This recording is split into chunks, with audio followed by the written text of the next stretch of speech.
Hello student, welcome to next step classes. फिर से मैं एक वीडियो में मोस्ट इंपॉर्टेंट वाला सीरीज़ लेके मैं कंटिन्यू कर रहा हूँ और इस वीडियो में भी मैं तीन क्वेश्चन लेके आया हूँ जो बहुत ही इंपॉर्टेंट है। कुछ न्यूमेरिकल भी मैंने इसमें पुट किया है, ठीक है, जो लाइट चैप्टर से जिस तरह से आपके न्यूमेरिकल पूछे गए, जो ये आपके बोर्ड में ही पूछे गए हैं। और मैंने कुछ उससे इलेक्ट्रिसिटी से लिया है, मैंने एक कॉन्सेप्चुअल क्वेश्चन टाइप कह सकते हैं, ठीक है। ये भी 2 बार पूछा गया है आपसे MCQ में या एक बार 2 नंबर में। और ये फंक्शन जिसका वेटेज सबसे ज़्यादा बायो में है, जिस चैप्टर का रिप्रोडक्टिव सिस्टम, उसमें से ये कुछ मतलब आपका फीमेल और मेल रिप्रोडक्टिव सिस्टम में से कुछ ना कुछ तो आएगा ही आएगा, या तो डायग्राम आएगा या उसके फंक्शन पार्ट्स के फंक्शन पूछ सकता है, ठीक है। तो मैं 3 चीज़ यहाँ पे लेकर आया हूँ, ठीक। तो स्टार्ट करते हैं बिना किसी रुकावट के। तो सबसे पहले हम देखते हैं पहला क्वेश्चन हमारा क्या कह रहा है कि right the functions of ovary, uterus and fallopian tube. मतलब ये हमारे फीमेल रिप्रोडक्टिव के क्या है, पार्ट्स हैं। तो हमको इन तीनों के बारे में क्या करना है, इनके फंक्शंस क्या होते हैं, ये काम क्या करते हैं, इनके बारे में हमें क्या करना है, लिखना है। तो कैसे लिखेंगे, तो देखिए ओवरी का क्या पार्ट, क्या फंक्शन होता है।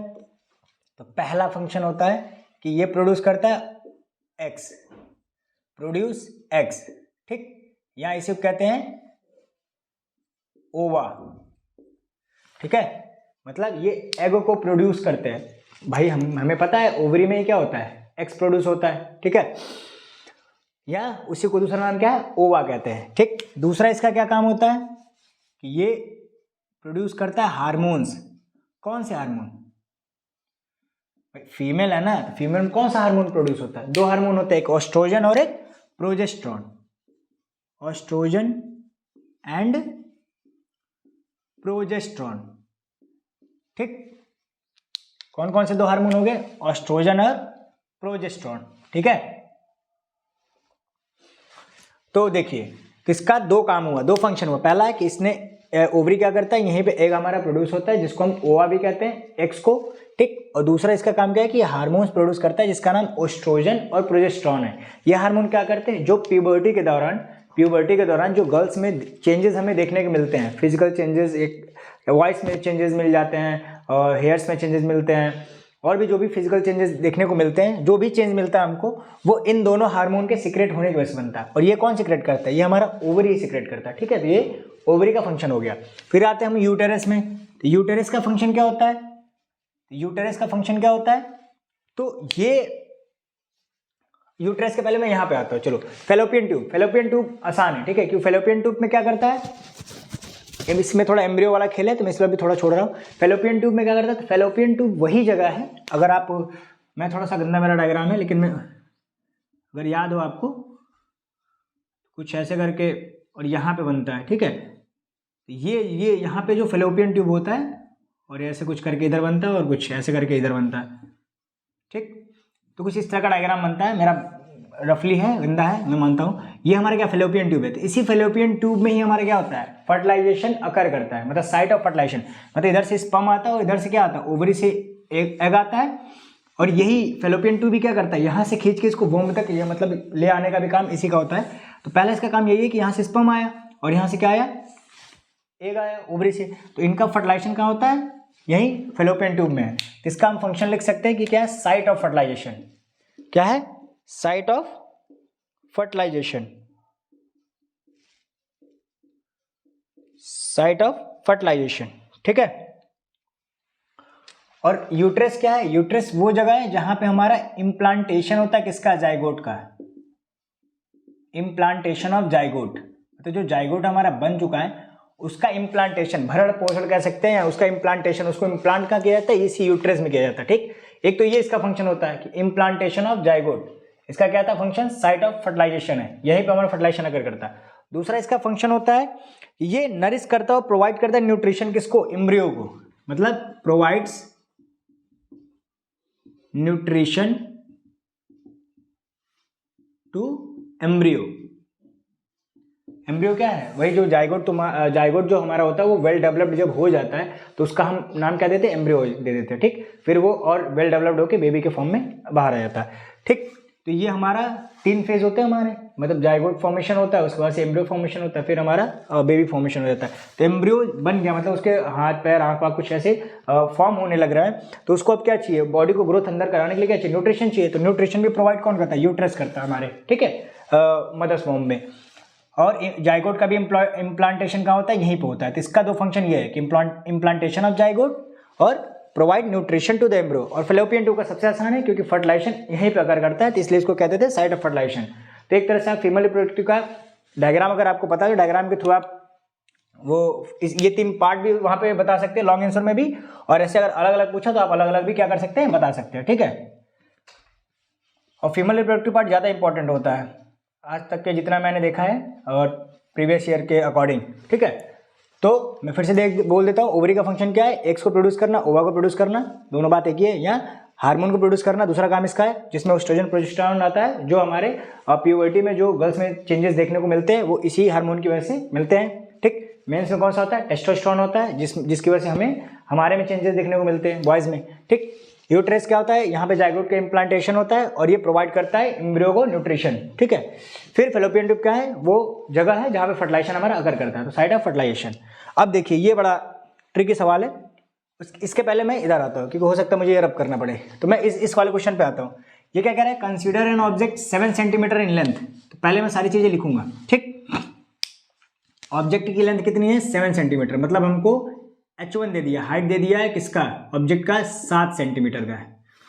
Which is placed at A distance, जो कितने डिस्टेंस पे प्लेस है, मतलब यू की वैल्यू कितनी है, 20 सेंटीमीटर। और मैं हमेशा बताया हूँ साइन कन्वेंशन, मैंने एक वीडियो भी बनाया है उसमें, कि ऑब्जेक्ट हमेशा नेगेटिव में होता है, ठीक है, -27। क्यों नेगेटिव, क्योंकि हमेशा इस साइड में होता है, ठीक। उसके बाद कह रहे हैं in front of convex mirror, कौन सा मिरर है, कॉन्वेक्स मिरर है। तो इसका फोकल लेंथ या रेडियस ऑफ कर्वेचर कैसा होगा, सॉरी कॉन्वेक्स, हाँ मिरर है, कॉन्वेक्स मिरर है, तो ये इसका फोकल लेंथ और रेडियस ऑफ कर्वेचर कैसा होगा, पॉजिटिव होगा, ये दिमाग में रखना, ठीक है। तो हमको यहाँ पे दिया रेडियस ऑफ कर्वेचर, जबकि हमको फोकल लेंथ नहीं दिया, लेकिन हमको पता है। मैं पहले रेडियस ऑफ कर्वेचर लिख देता हूँ, कितना हो गया, +30 सेंटीमीटर। प्लस क्यों लिखा, क्योंकि ये क्या है, कॉन्वेक्स मिरर है। डीपली इसको जानने के लिए आप साइन कन्वेंशन वाला मेरा sign convention of mirror and sign convention of lens 2 video है और क्लास 10 साइंस के प्लेलिस्ट में, वहाँ आप जाके देख सकते हो आराम से, ठीक है। न्यूमेरिकल लेके मैंने वहाँ पे सॉल्व कराया है। ये convex mirror of radius of curvature हो गया, ठीक। अब देखो हमने बचपन में फॉर्मूला पढ़ा कि रेडियस ऑफ कर्वेचर क्या होता है, ट्वाइस ऑफ फोकल लेंथ। तो यहाँ से हमको फोकल लेंथ कितना मिल जाएगा, r/2, तो वैल्यू कितनी आ जाएगी, 30/2, मतलब कितना आ गया, +15 सेंटीमीटर। ये हमारा आ गया किसकी वैल्यू, फोकल लेंथ की वैल्यू। अब हम खेल खेलेंगे, हमें क्या चाहिए, कितनी बड़ी, मतलब पोजीशन क्या है इमेज का, कहाँ है और कितनी बड़ी है, कितना है उसका साइज है, ये हमको 2 चीज़ क्या करना है, डिटरमाइन करना है। तो फोकल लेंथ मिल गया भाई, यू पता है तो वी निकाल लेंगे, लगाओ मिरर फॉर्मूला। तो मिरर फॉर्मूला के अकॉर्डिंग 1/f = 1/v + 1/u। हमको यहाँ क्या निकालना है, v निकालना है, निकाल लेते हैं। मैं थोड़ा इधर लिखता हूँ ताकि आपको भी दिखे, v + 1/u, ठीक। तो यहाँ से अगर मैं 1/v लिखूंगा तो क्या हो जाएगा, 1/f - 1/u, कोई इशू, यहाँ तो कोई दिक्कत नहीं। अब 1/v = 1/f कितना वैल्यू है, तो 15 सेंटीमीटर है सर, और u की कितनी वैल्यू है, तो -20 सेंटीमीटर है, यही है ना। अब देखो u ऑलरेडी किस में है, माइनस में है, तो ये माइनस और माइनस मिला के क्या हो गया, प्लस हो गया, ठीक। तो ये वैल्यू कितनी होगी, 1/v = 1/15 + 1/20। Got my point? Then 1/v = if you take LCM is 60. Okay, 60, 15 4 जा 60, so here 4 + 23 जा 60, so here 3. Then value will be 7/60. This is 1/v, but we have to calculate v. Okay, then v = I'll write here, v = 60/7 centimetre. ये हमारी किसकी value हो गई, image की, मतलब image का पोजीशन पता चल गया कि कितने डिस्टेंस पे है, तो 60/7, मतलब 60/7 सेंटीमीटर के डिस्टेंस पे हमारी इमेज है, कॉन्वेक्स मिरर है तो ये किस में आ गया, ऑलरेडी पॉजिटिव में आ गया, ठीक है, ध्यान रखिएगा। अब हमको क्या निकालना है कि उसकी साइज कितनी होगी, जैसे यू का उसका मतलब ऑब्जेक्ट की साइज तो दिया है, हमको इमेज की साइज अब पता करना है। तो हमने एक फॉर्मूला पढ़ा था m equal to h2/h1 equal to minus v/u। Mirror रहता है तो यहाँ माइनस होता है, लेकिन वही लेंस हो जाता है तो यहाँ क्या होता है प्लस v/u, ध्यान रखिएगा। बस इसमें क्या करना, magnification equal to height of image upon height of object equal to image distance upon object distance, बस यही है। पुट करते हैं वैल्यू, h2 कितना हो जाएगा, h2 हमें नहीं पता, वही तो कैलकुलेट करना है। h1 हमको दिया है 7 सेंटीमीटर, 7 ही दिया है, हाँ, और माइनस v कितना होगा हमारा 60/7 और डिवाइडेड बाई u कितना हो गया हमारा, गिवन था -20 सेंटीमीटर, ये हुआ ना। ये विजिबल हो रहा है कि नहीं, एक मिनट देख लूँ मैं, हाँ ठीक है विजिबल है।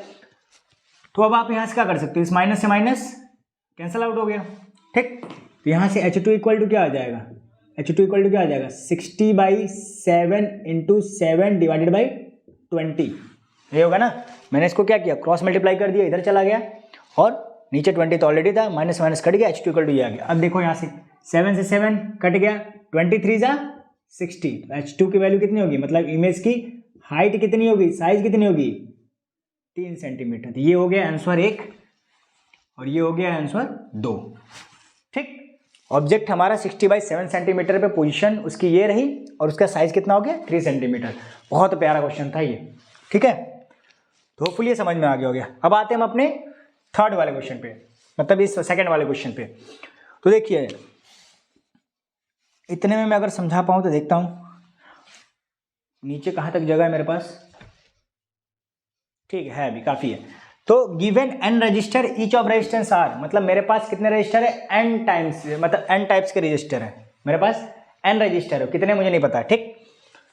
और सबका रेजिस्टेंस कितना है r है। जैसे मेरे पास 3 रहते तो क्या करते थे सीरीज में r plus r plus r, मतलब r equal to r1 plus r2 plus r3।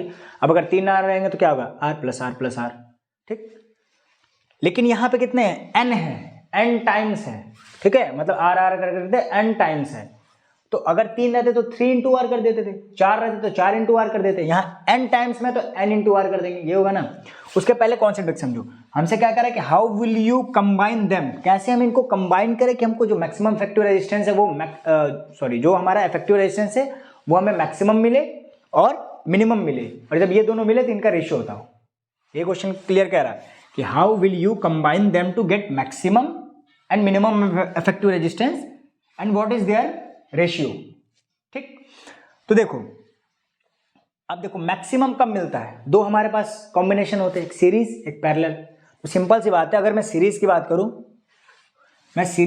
करूं, सीरीज में क्या होता था आर इक्विवेलेंट इक्वल टू ऐसे ऐसे जुड़ जाते थे, ये होता था ना। और पैरेलल में क्या होता था,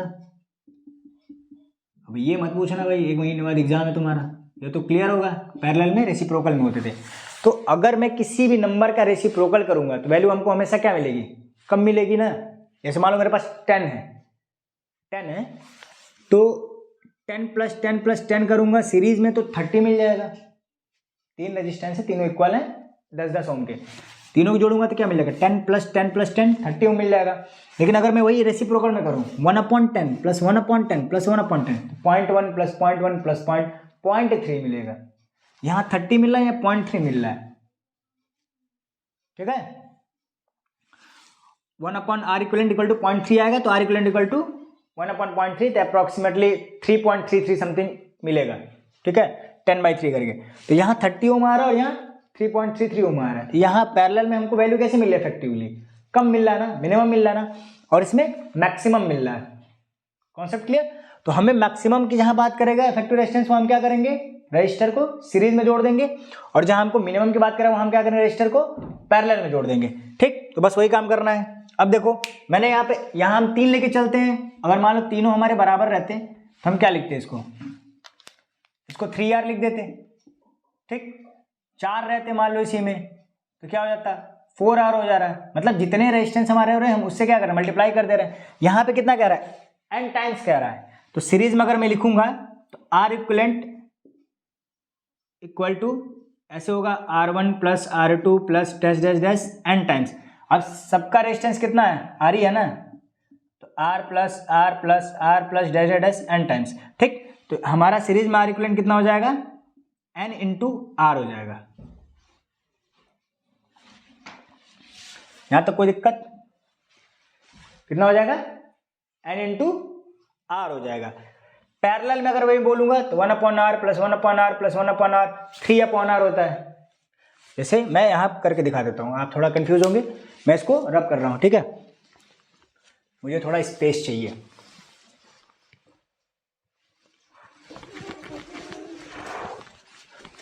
बहुत प्यारा क्वेश्चन है ये, समझ लोगे तो फिर सीरीज पैरेलल वाला दिक्कत कभी होगी नहीं। अब देखो, मैंने जैसे सीरीज में बोला, मैं यहाँ लिख देता हूँ, सीरीज में आपको पता ही है R इक्वलेंट इक्वल टू क्या होता है, R1 plus R2 plus R3, और 1/r इक्वलेंट इक्वल टू क्या होता है, 1/r1 plus 1/r2 plus 1/r3।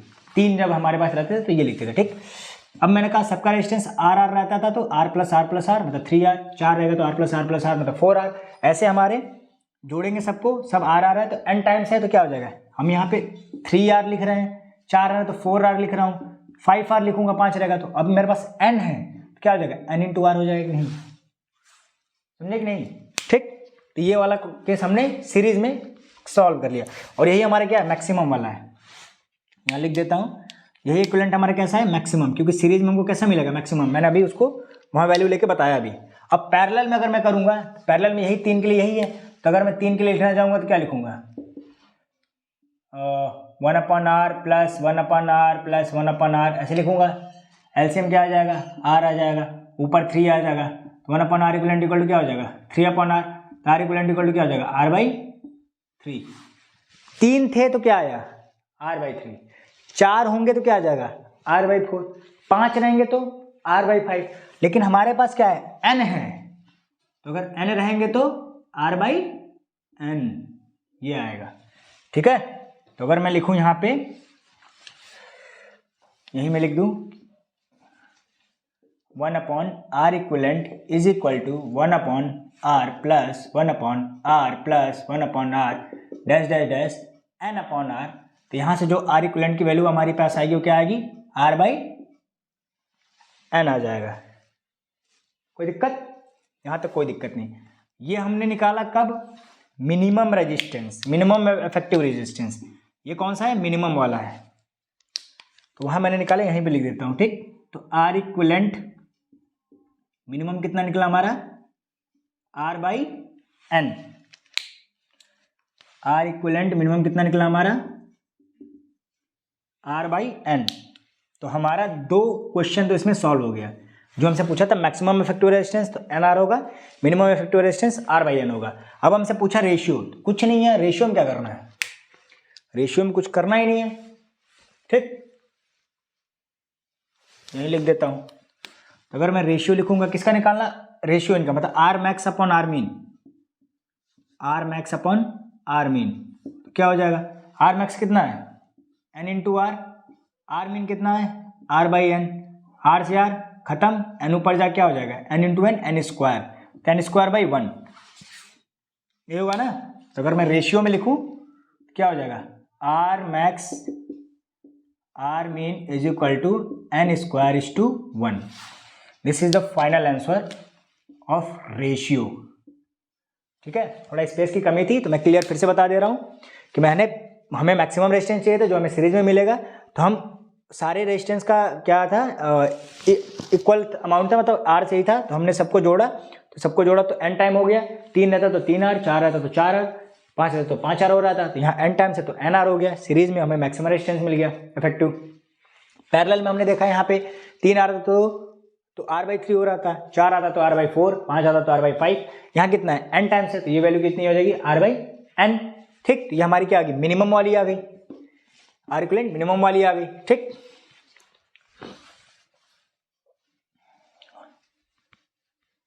जो यहाँ पे लिख दिया R इक्विवेलेंट क्या आ गई, मिनिमम वाली आ गई। उसके बाद से दो क्वेश्चन पूछा था, निकाल दिया। तीसरा हमसे पूछा था इनका रेशियो, तो रेशियो निकाला हमने, तो NR मैक्सिमम था, R/n मिनिमम था, R से R कटा, n ऊपर चला गया, n स्क्वायर बाई 1, तो R maximum is to R minimum equal to n square is to 1। तो ये बहुत प्यारा क्वेश्चन था। एमसीक्यू में आपसे दो से 3 बार ये पूछा गया है, कभी ऐसे पूछा गया है और कभी कभी वैल्यू दे देगा, इसी में आपको n की वैल्यू दे देगा कि रेजिस्टेंस सबका 5 है, क्या खिलेगा, सबका रेजिस्टेंस 5 ओम है, कितने टाइम्स 3 है 4 है, तो जो n की वैल्यू दिया रहेगा यहाँ पुट करके आप निकाल सकते हो, इसमें पुट करके निकाल सकते हो, इसमें पुट करके निकाल सकते हो, समझ में आया। जैसे 5 रेजिस्टेंस है और 5 टाइम है तो उसका 25 ओम हो गया मैक्सिमम रेजिस्टेंस, 5 रजिस्टर है और 5 ओम सबका है तो 5/5 1 ओम हो गया उसका मिनिमम, और 25/25:1 क्या हो जाएगा उसका रेशियो हो जाएगा आरमैक्स टू आरमिन। ये आपके ऑब्जेक्टिव में पूछा है सीबीएसई में, ठीक है। आई थिंक 2020 में ही पूछा है, 2020 या 2020, हाँ 2020 में ही पूछा है। तो इस तरह के क्वेश्चन बहुत आने के चांसेस हैं। और ये वाला मैंने 2 न्यूमेरिकल बहुत ही प्यारे इलेक्ट्रिसिटी और लाइट का मैंने बता दिया, उसके बाद से एक reproductive system, female reproductive system से उसका भी मैंने पूरा क्लियरली एक्सप्लेन करके मैंने चीज़ें बताई। होपफुली ये भी 3 क्वेश्चन आपके लिए बहुत फ्रूटफुल होंगे। तो ऐसे में सीरीज़ में 20-25 मिनट्स के अप्रॉक्स में क्वेश्चन के थ्रू कॉन्सेप्ट बताते हुए उन क्वेश्चन को ही केवल टारगेट कर रहा हूँ, मैं बार बार बोल रहा हूँ जो सीबीएसई में आए पड़े या एनसीईआरटी में हैं, ठीक है। मैं ऐसे नहीं कि अपने मन से ही कुछ बना दे रहा हूँ, और यहाँ जिनके आने के चांसेस हैं, मतलब जैसे पूछा गया उसी के हिसाब से वो अगले में भी डालेंगे, तो थोड़ा सा आइडिया बन जाता है। तो हम उस तरह से ही सीरीज लेकर आ रहे हैं। मैथ के भी सीरीज चली है, चैप्टर वाइज डाला गया है, एक घंटे में ही सारे जितने इंपॉर्टेंट क्वेश्चन आपके बोर्ड के बनते हैं या जितने इंपॉर्टेंट क्वेश्चन आपके एनसीईआरटी के बनते हैं जो एग्जाम में आते हैं वो सारा डाला गया है। आप वो मोस्ट इंपॉर्टेंट सीरीज वाली मैथ्स का भी देख लीजिएगा और साइंस का भी देखते रहिएगा। बाकी मैराथन भी हमने कराया है, 4 मैराथन मैंने डाला है। होपफुली 1-2 मैराथन अभी आजकल में फिर से डाल दूंगा, तो वहाँ से अगर आप किसी को पूरा लेक्चर पढ़ना हो तो वहाँ से आप पढ़ सकते हो, और किसी और पे पर्टिकुलर चैप्टर पे अगर मैराथन आपको अच्छी हो तो आप वो भी हमको बता सकते हो। Thank you so much.